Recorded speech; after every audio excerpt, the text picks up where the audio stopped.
আসসালামু আলাইকুম, hello and welcome to heavy telecommunication. আমার সঙ্গে আছে আমাদের প্রিয় হাসানদা ফোনপাড়িউ থেকে।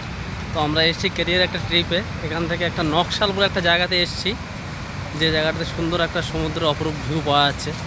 সবাই দেখার জন্য এগিয়ে যাচ্ছে, আমরাও এসেছি, ছোটো করে একটা ভিডিও করে রাখছি, ক্লিপস। এই গাড়িগুলোতে সব আমরা এসেছি, ছোটো ছোটো যে ট্রাভেলার গাড়ি। তো এখান থেকে আমরা এগিয়ে যাব। সরি,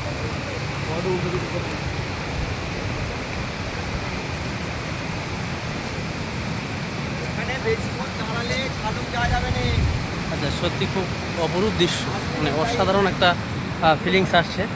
এখানে বড় বড় নুড়ি পাথর নদীর মাঝখানে আমরা দেখতে পাচ্ছি। ওখানে কিছু ট্যুরিস্ট আছেন যারা অলরেডি একটু টাইম স্পেন্ড করছেন একাকিত্বে। আমরা চলে এসেছি, মনে হয় তাদের একটা বাধা সৃষ্টি করে দিয়েছি। মশহুর ওর ফিল্মি স্টাইল দেখানোর জন্য চলে গিয়েছে। আচ্ছা, এই শাহরুখ খানের পোস্টটা মশহুর ভাই দিয়ে দাও একটু। হ্যাঁ, ব্যাস দিয়ে দিল। ওখানে দেখতেই পাচ্ছ একটা ইন্ডিয়ার পতাকা করা আছে, এবং চারিদিকে পুরো নদী জুড়ে শুধু নুড়ি আর নুড়ি, বড় বড় ধরনের নুড়ি। আর ওই সাইডটাতে আমরা পাহাড় পাচ্ছি একটা, আর ওই দিকটাতে আরও খুব সুন্দর একটা ভিউ আসছে। তো সুতরাং নেক্সট স্টপেজ আমরা ঝালং যাব। তো সেখানে গিয়ে দেখা যাক নতুন কী পাওয়া যায়। এই ব্লগটা এখানে শেষ করছি।